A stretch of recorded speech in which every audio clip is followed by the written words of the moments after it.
ایران نے امریکی فوج کا حملہ پسپا کر دیا۔ امریکی حملے کا جواب تیز اور فیصلہ کن ہوگا۔ پاسداران انقلاب کا امریکی حملے پر رد عمل۔ امریکی فوج کے آبن ہرمز کے قریب فضائی حملے۔ ایران کے ساحلی علاقے سرک میں دھماکے کی آواز سنی گئی۔ امریکی سینٹ کام کے مطابق آبن ہرمز کے قریب ایرانی اہداف کو نشانہ بنایا گیا۔ کارروائی ایرانی میزائل اور ڈرون ذخائر پر کی گئی۔ ساحلی ریڈار تنصیبات بھی حملوں کا ہدف بنی۔ تجارتی جہاز پر حملے کے جواب میں کارروائی کی۔ تجارتی جہاز پر ایرانی حملہ جنگ بندی کی خلاف ورزی ہے۔ ایران نے 25 جون کو سنگاپور کے تجارتی جہاز کو ڈرون سے نشانہ بنایا تھا۔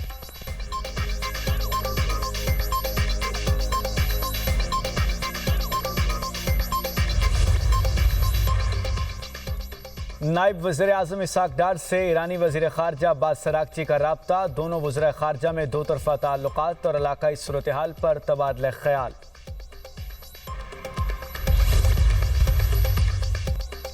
حکومت کا پیٹرول اور ڈیزل کی قیمتیں برقرار رکھنے کا فیصلہ۔ پیٹرول کی قیمت 299 روپے 50 پیسے فی لیٹر برقرار۔ ڈیزل کی قیمت 311 روپے 47 پیسے فی لیٹر پر برقرار۔ قیمتیں ایک ہفتے کی بجائے تاحکم ثانی برقرار رہیں گی۔ پیٹرولیم ڈویژن نے نوٹیفیکیشن جاری کر دیا۔ مٹی کے تیل کی قیمت میں 6 روپے 85 پیسے فی لیٹر کمی۔ نوٹیفیکیشن کے مطابق مٹی کے تیل کی نئی قیمت 227 روپے 5 پیسے فی لیٹر ہو گئی۔ اس سے پہلے مٹی کے تیل کی قیمت 233 روپے 90 پیسے فی لیٹر تھی۔ لبنان اور اسرائیل کے درمیان امن معاہدے کے فریم ورک پر دستخط ہو گئے۔ امریکہ، اسرائیل اور لبنان کے فریم ورک معاہدے پر دستخط کیے۔ فریم ورک میں سیکیورٹی اقدامات اور مستقبل کے مذاکرات کا روڈ میپ شامل۔ امریکی تجویز کے تحت اسرائیلی افواج کی بعض مقبوضہ علاقوں سے واپسی پر تبادلہ خیال ہوا۔ اسرائیل نے انخلا کو حزب اللہ کے مکمل غیر مسلح ہونے سے مشروط کر دیا۔ امریکی وزیر خارجہ مارکو روبیو کہتے ہیں کہ اسرائیل اور لبنان کے درمیان طے پانے والا فریم ورک معاہدہ لبنان کی خود مختاری واضح کرتا ہے۔ معاہدہ حزب اللہ کو غیر مسلح کرنے اور اس کے بنیادی ڈھانچے کو ختم کرنے کے لیے طریقہ کار فراہم کرتا ہے۔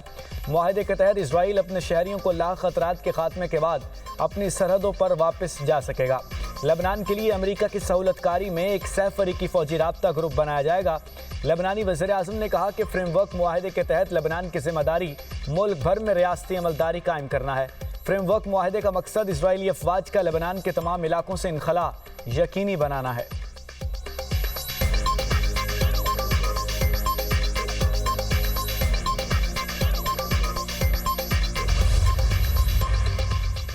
حزب اللہ کے سربراہ کا لبنان سے اسرائیل کے مکمل انخلا تک ہتھیار نہ ڈالنے کا اعلان۔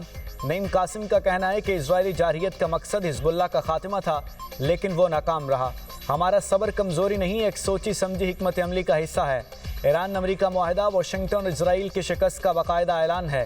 لبنانی حکام امریکہ اور اسرائیل کے مفادات کے لیے کام نہ کریں۔ لبنان کی حکومت ملک کی خود مختاری کے راستے پر چلی تو ساتھ کھڑے ہوں گے۔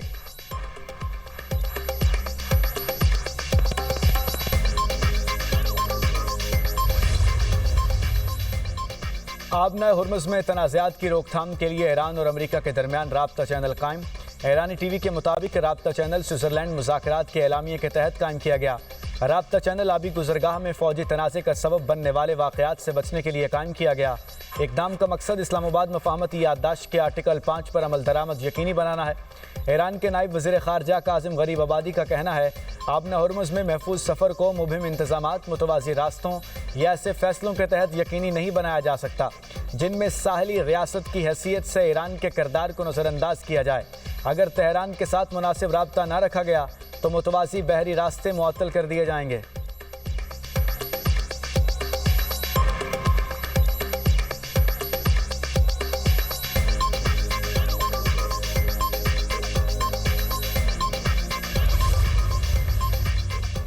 آبنہ ہرمز میں ٹول ناقابل قبول۔ امریکہ اور خلیجی ممالک نے آبنہ ہرمز میں بلا رکاوٹ بحری نقل و حرکت کو علاقائی اور عالمی سلامتی کے لیے ناگزیر قرار دے دیا۔ وزارتی اجلاس کے بعد جاری اعلامیے میں کہا گیا کہ دیرپا علاقائی امن کے لیے ایران کے بیلسٹک میزائل، ڈرون اور پراکسی گروپ سمیت تمام خطرات کا مقابلہ کرنا ضروری ہے۔ ایران کے ساتھ تجارت اور سرمایہ کاری مفاہمتی یادداشت پر عمل درآمد سے مشروط ہے۔ جی سی سی ممالک نے ایران پر عراق میں پراکسی گروپس کی حمایت کا الزام لگایا اور خلیجی ممالک پر حملوں کی مذمت کی۔ امریکہ ایران مفاہمتی یادداشت پر دستخط کا خیر مقدم۔ پاکستان اور قطر کے ثالث کردار کی تعریف۔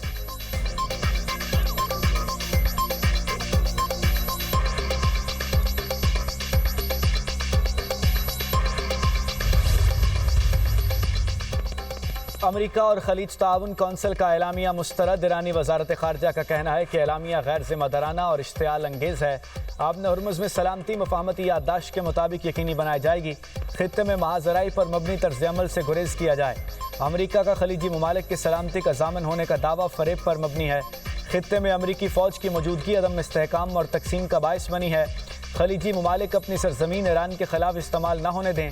خلیجی ممالک امریکہ کا ساتھ دینے کی بجائے ایران کا ساتھ دیں۔ خلیجی ممالک خطے کو ایٹمی ہتھیاروں سے پاک بنانے کے اقدامات کی حمایت کریں۔ ترجمان ایرانی وزارت خارجہ اسماعیل بقائی نے کہا، ایران کو اپنے دفاع کا فطری اور قانونی حق حاصل ہے۔ امریکہ اور اسرائیل کی کارروائیوں پر خلیجی ممالک کو بھی جواب دہ ہونا چاہیے۔ ایران کی دفاعی صلاحیتیں قومی سلامتی اور خطے کے استحکام کی ضامن ہیں۔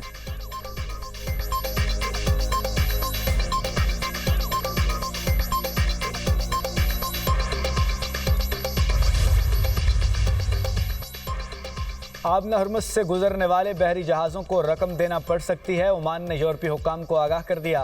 عمانی حکام نے کہا کہ آبن ہرمز کو اب جنگ سے پہلے کے حالات تک نہیں لے جایا جا سکتا۔ آبن ہرمز سے گزرنے والے جہازوں سے کچھ نہ کچھ فیس لی جا سکتی ہے۔ ہم بین الاقوامی سمندری قوانین کی ہمیشہ پابندی کریں گے، لیکن آبن ہرمز کو آلودگی سے پاک رکھنے اور جہازوں کو راہداری میں مدد دینے کی خدمات کے لیے کچھ فیس لی جا سکتی ہے۔ قطر نے بھی آبن ہرمز سے ٹول وصولی سے متعلق ملا جلا سگنل دے دیا۔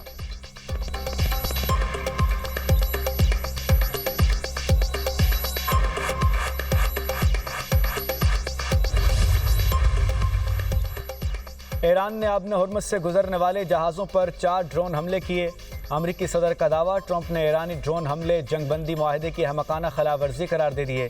ایک بیان میں کہا کہ ایران کا ایک ڈرون کارگو جہاز سے ٹکرایا۔ امریکی فورسز نے ایران کے 3 ڈرون مار گرائے۔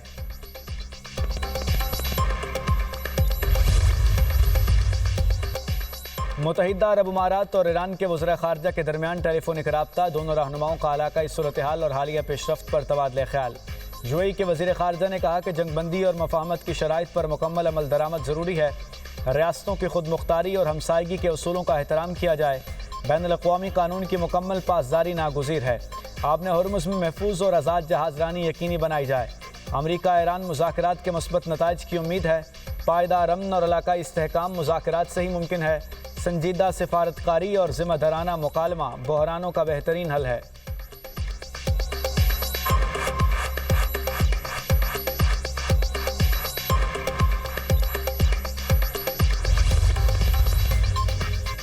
اسرائیل کے جنوبی لبنان میں حملے، 7 افراد شہید، صہیونی ریاست نے 7 افراد کو حزب اللہ ارکان قرار دے دیا۔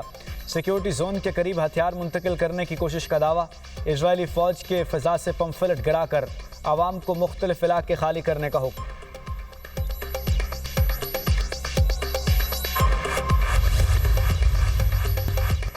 نواسہ رسول حضرت امام حسین رضی اللہ تعالیٰ عنہ اور ان کے جانثار ساتھیوں کی عظیم قربانیوں کو سلام۔ یوم عاشور عقیدت و احترام سے منایا گیا۔ ملک بھر میں 10ویں محرم الحرام کے جلوس، لاہور میں نثار حویلی سے برآمد ہونے والا جلوس کربلا گام شاہ پہنچ کر اختتام پذیر۔ کراچی کا مرکزی جلوس امام بارگاہ حسینیہ ایرانیہ کھارا در پہنچ کر اختتام پذیر ہوا۔ پشاور، کوئٹہ، ملتان، فیصل آباد، گجرانوالہ، سکھر، حیدرآباد، کوٹری اور دیگر شہروں میں بھی جلوس۔ اسلام آباد، گلگت بلتستان اور آزاد کشمیر میں بھی جلوس۔ سیکیورٹی کے سخت انتظامات، جگہ جگہ سبیلوں کا اہتمام۔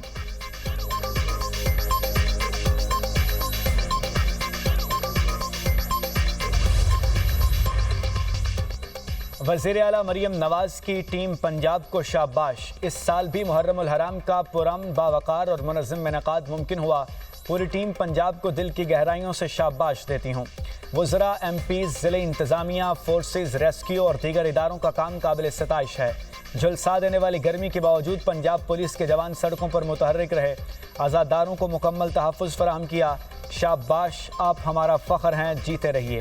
عزاداروں کو ریلیف کی فراہمی یقینی بنانے کے لیے بہترین اقدامات اپنی مثال آپ ہیں۔ ٹھنڈے پانی کی سبیلوں کا شاندار انتظام، جلوسوں کے راستوں پر عرق گلاب کا چھڑکاؤ کیا گیا۔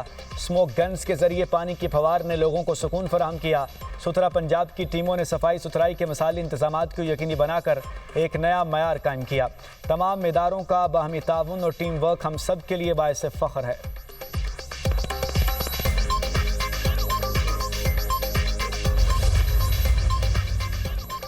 امام حسین کی قربانی حق صبر اور استقامت کا لازوال پیغام۔ ایران نے اسرائیل کے خلاف ثابت قدمی کا مظاہرہ کر کے شہداء کربلا کی سنت کو زندہ کیا۔ وزیر دفاع خواجہ آصف کی میڈیا سے گفتگو، کہا پاکستان کے کردار سے امت مسلمہ کے اتحاد کو نئی تقویت ملی۔ ایران، فلسطین اور لبنان کی قربانیاں رائیگاں نہیں جائیں گی۔ وہ وقت دور نہیں جب فلسطین آزاد ریاست بنے گا۔ لبنانی عوام اسرائیلی ظلم و ستم سے نجات حاصل کریں گے۔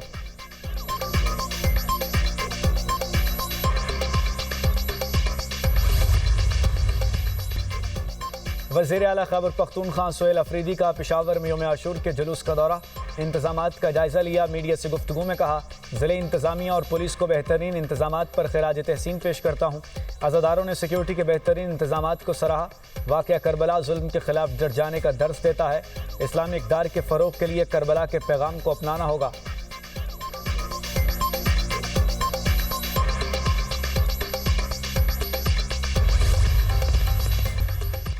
وینزویلا میں 2 طاقتور زلزلوں کے بعد صورتحال بدستور سنگین، ہلاکتوں کی تعداد 920 ہو گئی۔ 4300 سے زائد افراد زخمی ہو چکے۔ ریسکیو ٹیمیں ملبے تلے دبے افراد کی تلاش میں مصروف۔ ہلاکتوں کی تعداد میں مزید اضافہ ہونے کا خدشہ۔ سینکڑوں عمارتیں تباہ یا شدید متاثر ہوئیں۔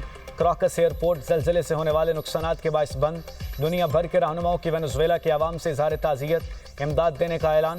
امریکہ نے متاثرین کے لیے $150 ملین فراہم کرنے کا وعدہ کر لیا۔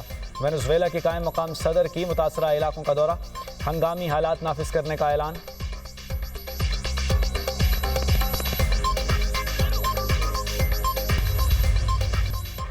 آئندہ 12 گھنٹوں کے دوران ملک بھر میں گرج چمک کے ساتھ بارشوں کا امکان۔ NDMA نے موسمی صورتحال پر الرٹ جاری کر دیا۔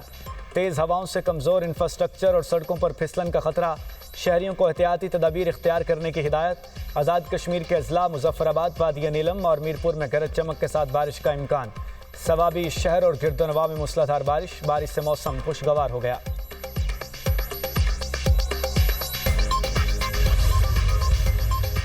عوامی حقوق کی آڑ میں آزاد جموں کشمیر میں انتشار پھیلانے کی سازش پھر بے نقاب۔ بغاوت اور پرتشدد کارروائیوں کے لیے اسلحے کا استعمال۔ آزاد جموں کشمیر پولیس نے اسلحہ لے جانے والے قلعدم کمیٹی کے عناصر کو گرفتار کر لیا۔ شر پسندوں نے انکشاف کیا وہ قلعدم کمیٹی کے سرغنہ مہران، امان اور ناظم کے لیے کام کر رہے تھے۔ قلعدم کمیٹی کے رکن گرفتار نعیم نے اعتراف کیا کہ ہم ایکشن کمیٹی کے رکن ہیں اور پہلے بھی توڑ پھوڑ اور پرتشدد کارروائیوں میں ملوث رہے۔ سرغنہ مہران نے ہمیں ڈڈیال سے اسلحہ لے جانے کا حکم دیا تھا۔ قلعدم کمیٹی کے گرفتار شرپسند عاقب نے بتایا کہ انتشاری سرغنہ مہران نے کہا تھا کہ یہ سارا اسلحہ پولیس اور رینجرز کے خلاف استعمال کیا جائے گا۔